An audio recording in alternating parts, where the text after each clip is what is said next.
আসসালামু আলাইকুম কাকা, ভালো আছেন? আজকে কয়টা গরু আনছেন?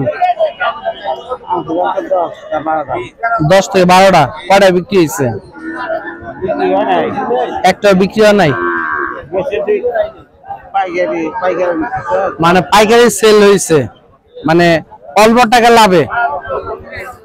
দর্শক বন্ধুরা দেখেন, 10 থেকে 12টা গরু নিয়ে এসেছে কাকা, দেশাল জাতের এবং শাহিওয়াল জাতের। দেখতে পাচ্ছেন এই যে গরুগুলো, এই গরুগুলো আজকে গরু ব্যাপারী যারা গরু কিনতে এসেছে, বাচ্চা গরু, তারা এই দু একটা গরু কিনছে। খামারি গরু যারা লালন পালন করে, তারা কোনো বাচ্চা আজকে কিনতে পারে নাই। গরু ব্যাপারীরা বলতেছে গরুর দাম কম, আর যারা কিনতে আসে তারা বলে গরুর দাম বেশি। ধনবাড়ি গরু হাটে এরকম হিউজ পরিমাণ শাহিওয়াল এবং দেশাল জাতের ষাঁড় বাচ্চা গরুগুলো নিয়ে আসে বিক্রি করার জন্য।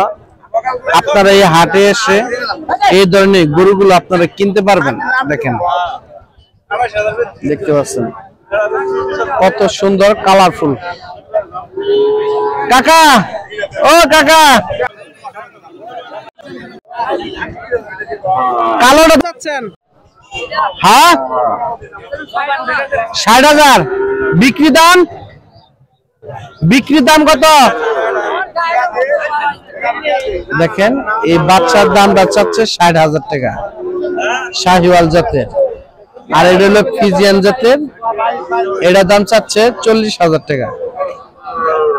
আর এই যে দেখতে পাচ্ছেন, এইগুলা গরু হলো 40 থেকে 45,000 টাকা করে বাচ্চা গরুগুলো সেল হচ্ছে। দেখতে পাচ্ছেন অল্প টাকা গরুগুলো বিক্রি হয়ে থাকে ধনবাড়ি গরু হাট থেকে। আর ছোট বাচ্চা ষাঁড় বাচ্চা গরুগুলো, এই গরুগুলো আপনারা প্রচুর হিউজ পরিমাণ কিনতে পারবেন এই ধনবাড়ি গরু হাট থেকে। এই হাটটি বসে সপ্তাহে একদিন, প্রতি সোমবারে। দেখতে পাচ্ছেন বাছাই করে এরকম আপনার ষাঁড় গরুগুলো কিনে নিয়ে যেতে পারবেন। দেখতে পাচ্ছেন